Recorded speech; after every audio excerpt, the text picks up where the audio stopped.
Welcome to NewzSpace. NewzSpace. NewzSpace. NewzSpace. NewzSpace. All right. Well, we've had a pretty busy couple weeks since our last NewzSpace. We're going to be releasing this independently now as well. But there's been a lot of interesting headlines in the news since the last one we've done. We're just going to go over a few of those before we go into our main subject of cryptocurrency. It's been really big in lots of different ways. You're hearing about different non-fungible tokens every day, it seems, and it's just a crazy world we live in. Yeah, we got our special guest Thom in the house. He's our crypto specialist, and he's gonna explain a little bit about himself, and we're gonna talk a little bit about some of the basics of crypto, blockchain, non-fungible tokens, and just kind of try to build a little bit of space there. And we'll hopefully have Thom on for recurring segments in the future as the Bitcoin story and crypto and blockchain story develops. But before we get to that, we got a few news items of the week. Yeah, some of our biggest headlines for the segment is going to be Biden recently attacking Syria. I think it was his 6th day in office or something. Yeah, we got our first. Didn't take the Democrats long before they start some foreign interventions. They got in there. They got in there quicker than Trump. Damn. Syria, nonetheless. Yeah. There's something about that administration. Biden felt he had some unfinished business. Yeah, we'll see where that ends up. We also have the fact it does seem like Trump could very likely be the next Republican candidate in 4 more years. And yeah, what was it? They had a CPAC conference or something in Florida. I can't remember exactly, but Trump's back talking about uniting the party under the Republican banner. And so, we'll see, but potentially Trump 2024, here we come. Hopefully somebody beats him, but it could cause some real divisions in the Republican Party. They could split. Who knows what would happen to that? Trump would probably take most of them too, I'm not going to lie. He did put to rest, he was asked pretty directly if he had plans to create his own party, and he said he wanted to unify conservatives under the Republican Party. So I don't think he has as much of a plan to create his own party as... But maybe actual... Maybe somebody else Mitt does. Romney and the rest of them will be I can't do this again. I feel like he's got the Republicans by the balls at this point, and it's going to be a matter of if somebody else does, but then they're going to have to contend with being the one to split the vote, and then... But I wouldn't have that on my conscience. If I was Mitt Romney or somebody, once you're voting to impeach him, you can't be... It's a tough time and a good time to be a Republican, depending on where you are, right? Yeah, in other news, we also had the French president, Nicolas Sarkozy, had recently been charged. He has to actually do a year of jail time. It can be like a jail and house situation. Yeah, what was it? So he was offering somebody a position in order for them... I can't exactly recall, but it was some sort of... I think it was something during his election, though, that he's just coming to light now. But regardless, it's the first time a president of France has ever actually, been charged and requires jail time over the crimes. But I think it also has that implication of, France can throw somebody in jail even if they've had a political career. Apparently America can't do that. Whether it's Hillary Clinton or Donald Trump. But Donald Trump does still have a lot of other cases, like his taxes and other things. It's not over for him yet either. Yeah, I guess we'll see. Otherwise, we got our big Calgary news. Daryl Sutter, back head coach of the Calgary Flames. That's, if you don't care about sports, then you don't care about sports. But one of our heroes is back. We just need to get him again. It's just if you remember 2004 Calgary Flames Stanley Cup Finals. It's the glory days. Back when the economy was good and everything was roaring. Remember those berries? Remember Reagan? Remember feeling safe?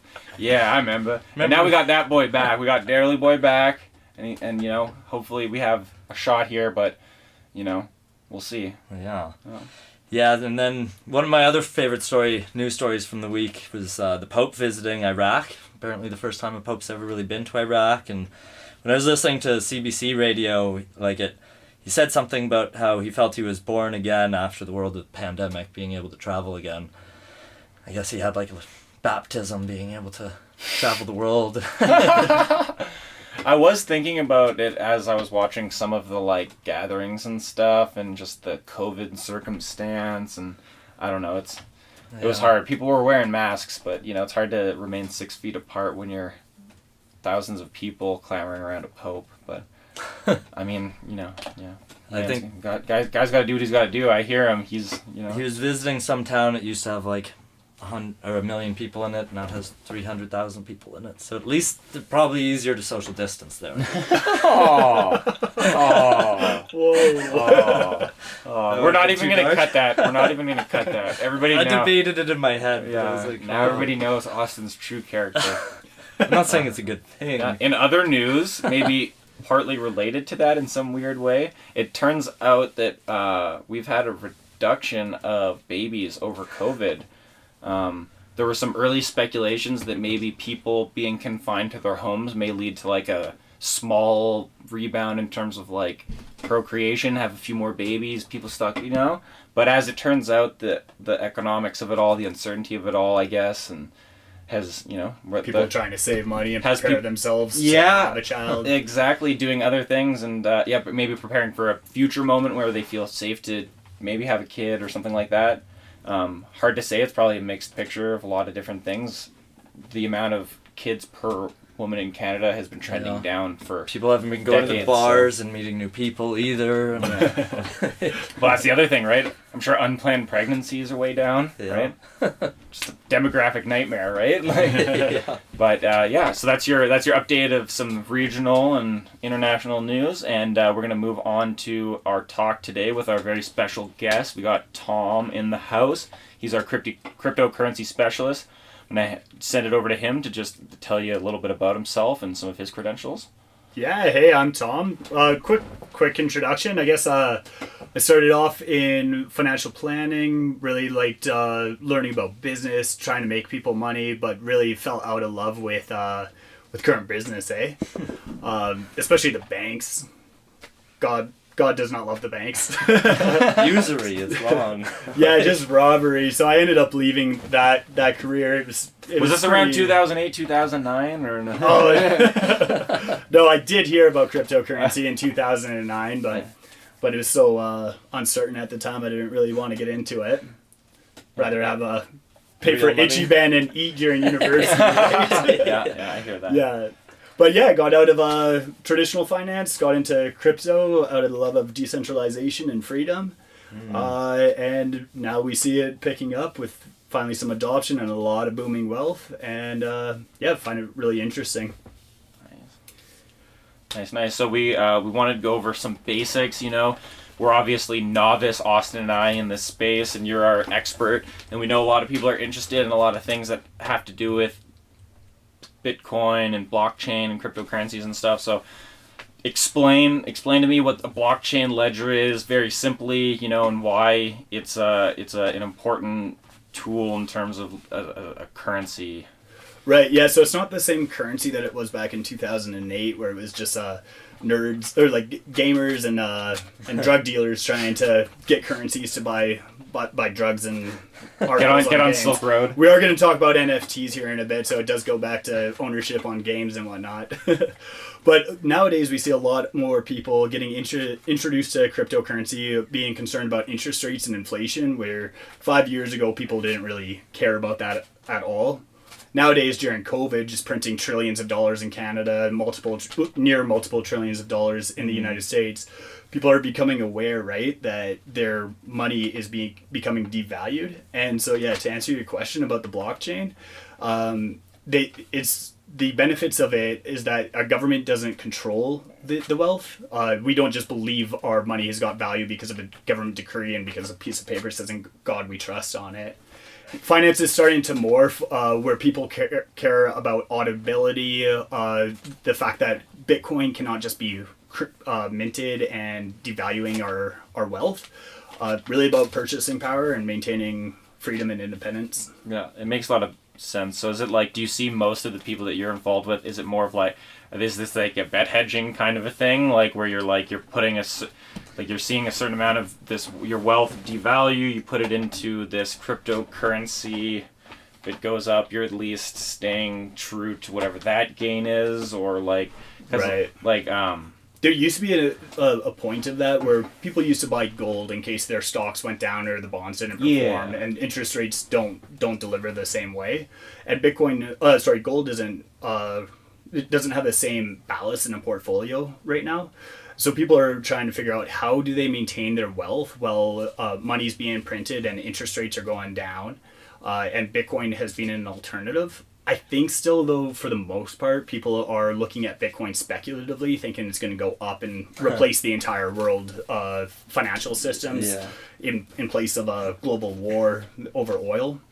Yeah, That's a little left field, but totally very possible. true too. Yeah. Naturally speaking, though, yeah. Yeah, but yeah, people are initially people got into it because either doing something illicit or gaming.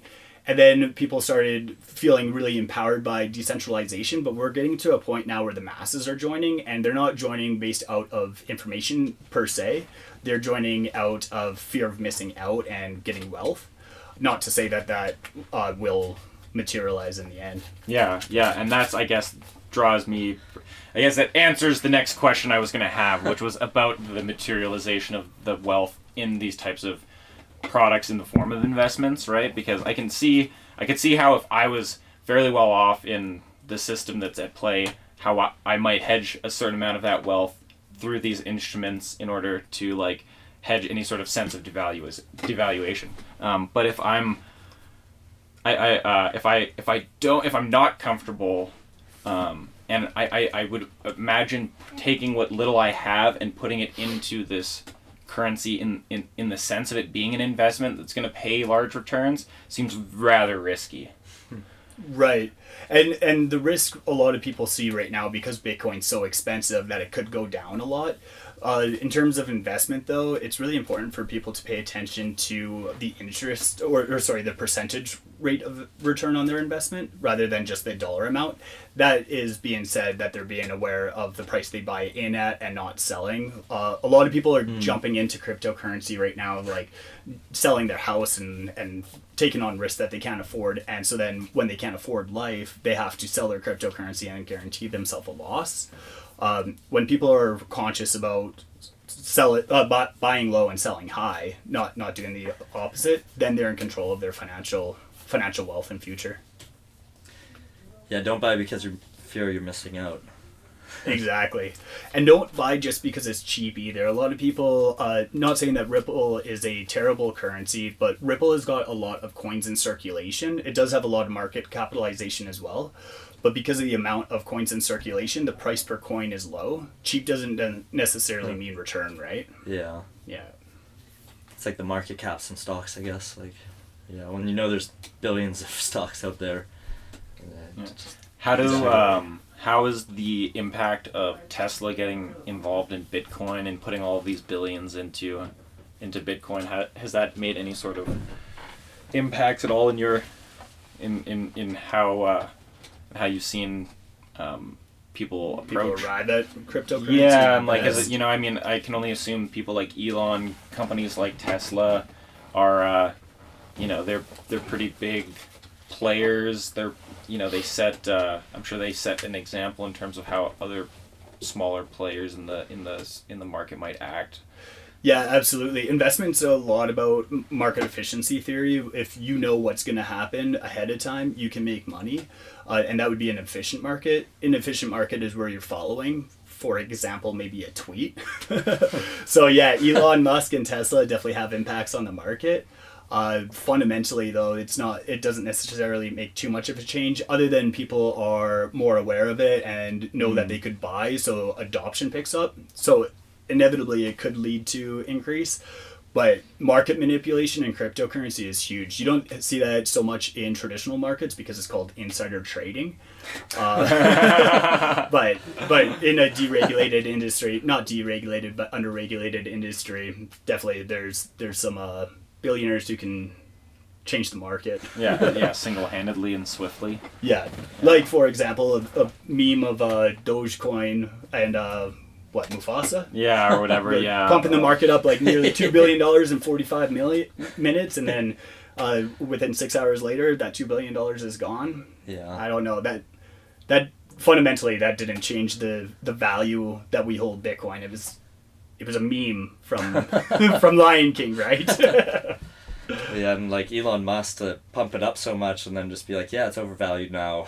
Like, Right. and I don't know if it's recovered since necessarily, Yeah. but Exactly, and then you see whale wallets moving from Dogecoin to Bitcoin. Tesla releases Dogecoin to Bitcoin to privacy coin. That while the markets aren't like you can't, there's no crystal ball. yeah. Somewhat predictable when somebody's throwing Follow $1 the billion. scales. Yeah. Yeah. Yeah. Yeah, so with your office, do you have some kind of tabs on some whales and like they're moving, we gotta move all of them, or How do you There's a guys- really good website, Does your crystal ball whale.io, that shows large movements of multiple cryptocurrencies, usually like Bitcoin, Ethereum, Ripple, and then from that you can see. What I see in my office is more layman investors coming in, buying Bitcoin because somebody told them it's a great idea, and I try and teach them how it's a great idea and teach them as well where they're confused on the beliefs that they've heard Yeah, that it might what's- not be as great. Yeah, of an what's a idea. reason? What's reasonable risk? What they're actually getting themselves into, and what they're looking for and stuff. Exactly. What's your goal? Is your goal just to own a lot of Bitcoin, or is it to buy a house in the future? Try and gauge what they're willing to take on as risk in seek of the return. Yeah. Nice. I guess the last big question I had before I'll turn it over to Austin to see if he has anything to ask you at all is in relation to these non-fungible tokens. Now this shit has just been blowing up all over the news, all over online. Everybody from him and his dog has a non-fungible token now. It really started when I heard about NBA Top Shots, and this is basically a non-fungible token collaboration with Ethereum that's happened, and with the NBA, where they've taken these videos of these NBA shots and they've tokenized them and turned them into these digital tokens that are now on the Ethereum blockchain, and you can buy them in these packs, like collector cards. Basically, it's just like fucking sports Pokemon cards or and Pokemon a cards, wrapper. whatever, right? And you buy like a pack for like $6, and you can get like 8 moments, and one of them might be a rare moment. But you can get a premium pack that costs you like twice as much, but you get like slightly more, and like you might get 2 rares or whatever. Yeah. And then like, so it's a trading card game where you're trading kind of a signature, that's the blockchain, connected to a moment, which is the meme or the cultural value thing. And it has value because it exists in a digital space where we spend more and more of our time, and then you are able to potentially regain value out of it in some way, or at least demonstrate, allegiance to something, or Right. Yeah. So just to add to that, there's a distinction to make between cryptocurrencies like Bitcoin and non-fungible tokens. A property of money is that it's fungible, meaning it's interchangeable.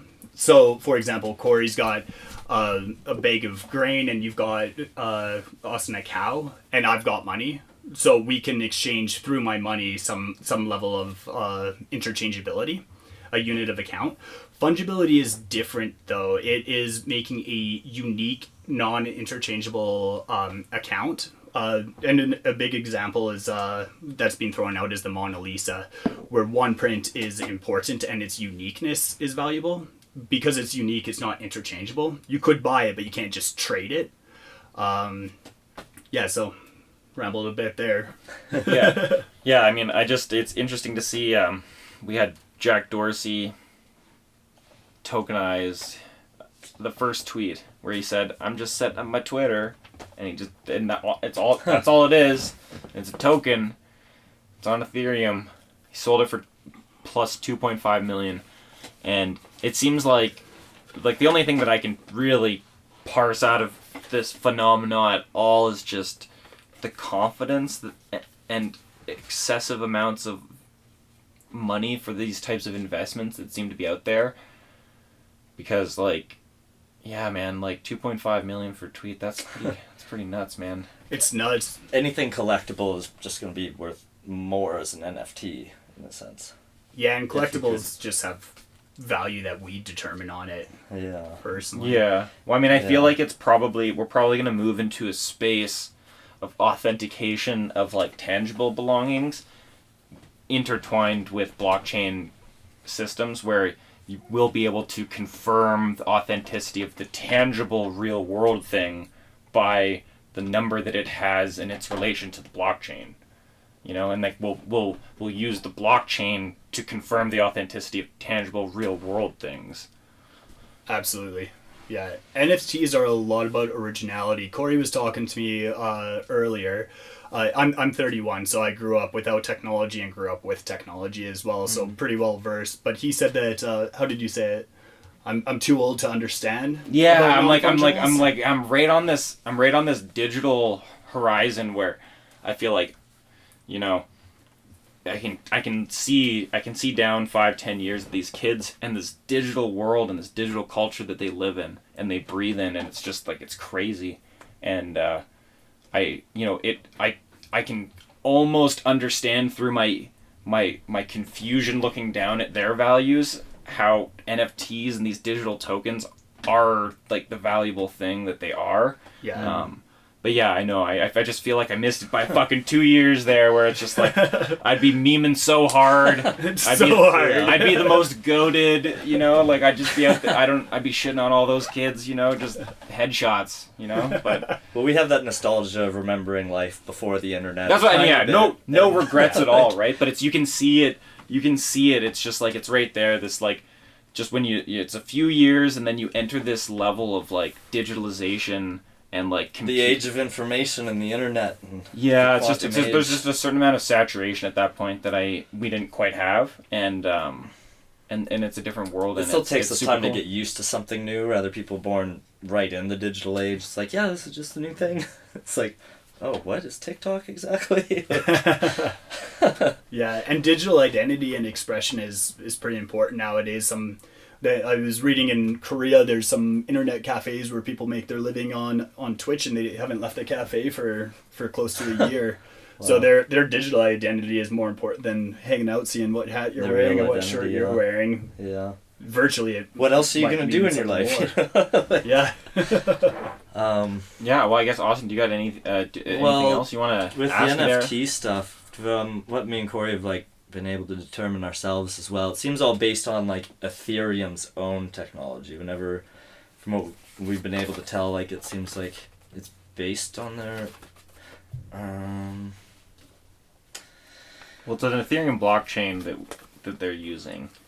Yeah, it's based on their version of blockchain or something like that. Like, yeah, so a lot of people think that cryptocurrency is all the same. The cryptocurrency began really in the 90s with cyber anarchists and cyberpunks creating their own currencies. None of them really caught on. Bitcoin was the first one. Not all cryptocurrencies are the same, and not all are even cryptocurrencies. Cryptos can be a currency exchangeable as a medium of exchange. Yeah. There's also platforms like Ethereum where you can build businesses off of. Okay.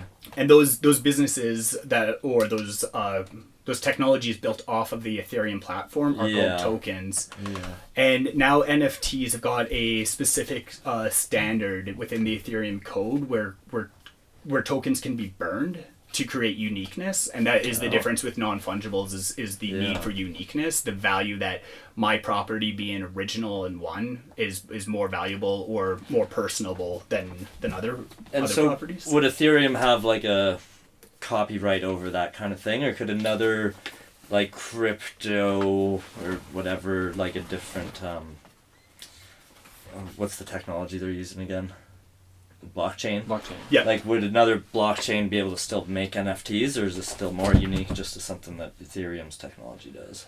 Definitely other blockchains could create this standard, and there's lots of blockchain technologies right now operating as platforms such as Ethereum that are trying to contend and outpace Ethereum. Ethereum's got some issues like latency because they've got too many transactions, especially through these smart contracts trying to execute. Yeah.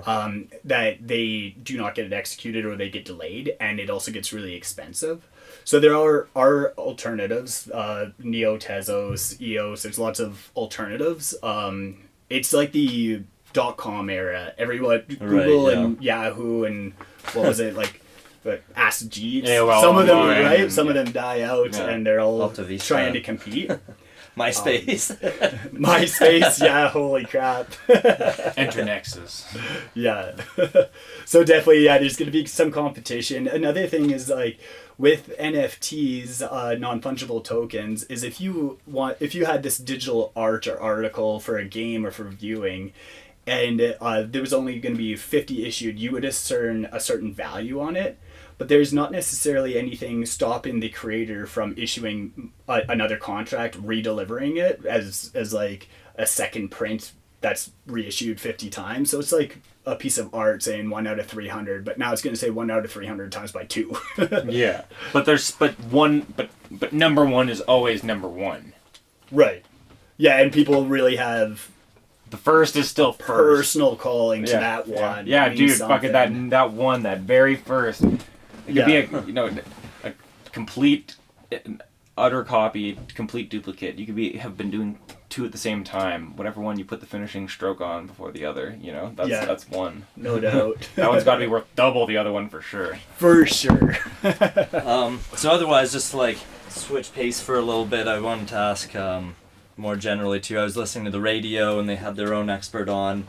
He was talking about how he was talking to one of his other expert friends who has a theory that essentially there's going to be like a war of the cryptocurrencies eventually, where you have Bitcoin, it's a decentralized currency, and then you'd have like corporate coins and government coins, and they'll all kind of battle for supremacy or something. But is this something like, do you think there would be an ultimate winner, or that like they'll just kind of more coexist?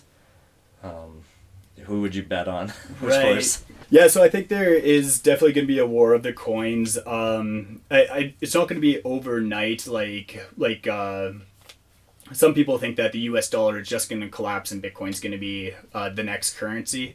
That could be the case, but that's going to be troughed with a lot of war and trying rebalancing debts, especially with derivatives, and making sure that people don't die and starve. There's probably going to be more of a wealth transfer in it. Yeah. Bitcoin, I think, has got a big bet on it. Something, while Ripple is a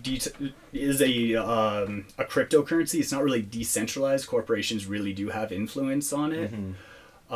Gold and silver have also had wealth as a reserve currency, but we also see now through the IMF the systematic drawing rights in the currency basket. The Chinese renminbi is gradually picking up. The German Deutschmark is also increasing. The US dollar is starting to it's still the reserve currency, but it doesn't have absolute control in the world anymore. Beliefs are changing. Yeah, alternatives are arising, and even like the Russia, China, Brazil kind of alliance. They're trying to say that you don't need to trade oil and US dollars all the time. Yeah, that's China and Russia now are joining, right? Lunar internet. And India even. No, they're going to do the International Scientific Lunar Station. Oh yeah. They're building the moon base. Russia and China. No America? Wow. No America. But they'll let them send their scientists. Yeah. But I also heard there's like Canada's in discussions creating like a crypto loonie or something like that. It'll be like government coins and. Yeah, Canada's really not leading it. They can't even tax individuals right now. They say you have to pay your taxes and it's voluntary, but they don't know how to like figure out how to figure out what people bought it, where they trade it, how they sold it. China is actually in the process of creating cryptocurrencies. Being the Communist Party of China, it's less crypto, it's more digital currencies, but it is built on the blockchain. But that's both for the renminbi and the yuan. China's got 2 currencies, one domestically and one for foreign trade, so that they can control their interest rates. Interest rate war. Yeah, there's a currency war as well. Yeah, and then a couple last questions I have. I shared an article with you before about like people mining bitcoins through like their heaters at home or in different factories. Is this something that like we can all just start doing at home very effectively? And yeah, so I know that there's like some hotel industries and some alternative industries where they are mining in order to just supplement their heating. Their hash rewards and their block rewards that are paid out in cryptocurrency might not be that high, but if you're going to spend money on heating anyways, you might as well use it for a mining unit that puts out heat through its inefficiencies and try and capitalize through those inefficiencies. The expensive part about mining that makes it not profitable is really the hardware initially, which is one-time fixed costs, but it's the energy upkeep and the cooling upkeep. And so, yeah, we see companies that are mining through either lighting waste from cannabis industries or off gas from oil wells. So, yeah, it's really interesting. You were mentioning about China doing something with geothermal energy, right? Clay? Yeah. Well, they had actually, it was an article I was reading about, it's like east of the country, there was a heavy amount of electrical demand was being placed on the electricity system because all of these data miners had moved there because the electricity rates were so cheap because of geothermal prevalence in the area and cheap petroleum rates and stuff like that. So the consequence was just that, like, all the miners were moving to this area because it was the cheapest place for the input cost of the electricity. Right. And but then it ended up having knock-on consequences onto their electrical grid because obviously the electrical grid wasn't designed to be growing at the rate of the movement of all of these crypto miners because that's happening so much more under the surface and exactly. So there's so Texas has their issues with the cold and their energy grid. China's making money off of their their energy grid problems. Yeah, well, I mean, I know Iceland's fucking killing it because they're using all their geothermal and they're just pumping bitcoins for days. Yeah. Well, just north of Red Deer in Alberta, there is some of the shallowest geothermal energy reserves, and so Bitcoin miners are really going out there a lot just for essentially free usable energy to mine cryptocurrency. Yeah. Really? And that's how you actually buy Bitcoin local. That's how you actually make money in the future, though, right? It's like, yeah, at least on the mining side of it, all right. Yeah. But I think that probably just about wraps it up for us here. I'd say just lastly, kind of like, how do we create our own cryptocurrency? At the end of the day, we're going to have to start our own country someday, have our own cryptocurrency. Yeah. All right, step by step, how do we create our own O-Media cryptocurrency? Like everybody else, most people are just creating their currencies off of Ethereum through ERC-20s or for non-fungibles, ERC-721s. Yeah. Basically, it's fairly basic programming. You just put in your conditions and then it can self-execute. So it might cost like $100 to just fire one off or something and then see where the value you can goes? create contracts, smart contracts, and essentially your own cryptocurrency as a token, and it's nearly costless other than the cost of programming. Yeah. But every time a contract is delivered, it does have a mining fee. And that's to decentivize people from just creating contracts that would work in loop just to bog the system down. Right. So there's ongoing costs, not necessarily to you as the developer, considering that you are a developer. Otherwise, there'd be costs for development. But it is very easy to set up smart contracts in your own token for utility. You see that happening a lot within niche markets. Oil industry is trying to track slippage and spillage, making sure that their oil is being delivered to the full purity and quantities at each point in the supply chain. And people can do that from anything from managing supply chain in the oil industry to developing digital cats, like CryptoKitties, which was the first real non-fungible token that caught the market. Oh yeah. Crypto Nice. cats. Yeah. Yeah. $1 million digital kitties that you can't sell. Now I want one. Damn it. They're so cute. If only I'd gotten in at $1 million. Well, I mean, do you want to finish us off at all here, Tom, with any other finishing notes on the topic. We're gonna have you back soon, obviously, to go into a little bit more detail on some of the other, more finer points. But anything else that we got to get out to the audience here on Run One? Yeah, I'd love to talk more about more of the detailed points. If you're new to cryptocurrency and somebody's told you to invest in it, do your research. Make sure that you go to a website called Scam Advisor, because there are a lot of scams and shams out there. So making sure that your money's protected. Always back up your keys and Remember your stay passwords. decentralized. Yeah, stay decentralized. Remember your passwords. Yeah. 20 to 30% of all cryptocurrency of all Bitcoin has been lost because people have lost their backups. So one, backup, and two, have forgotten their passwords. By 2025, it's estimated that people are going to have 170 passwords, so you will forget them. Yeah. Make sure you get like a password manager or a really secure notebook. Yeah, you need a password manager. You're going to need like pen and paper and something hidden under a bed tangible. somewhere. Yeah. You're going to have to trust people in your life. For sure. And trust people in your life, but also a lot of people in cryptocurrency are very privacy centric, and people are going to die, and their money might die with them if they don't share how to access it to their heirs. Yeah. Keep that in mind. That's just good. just closing on a grim note there, guys. So when you're talking to your lawyer or you're filling out that will, just make sure you include the password for your Bitcoin wallet. And where to find the cold storage backup. All right, that's as high a note as we could probably there we go, guys. Right, we had it with the crypto kitties. Then we make sure that people don't waste their money. We had to cross our T and dot our I at the end there. All right, well, thank you. That's all for NewzSpace this week. Thank you, Thom. Thank you, Austin. And thank you guys for tuning in. We'll catch you guys next week. Thank you, Jess, for having me. Peace. Woo, woo, woo.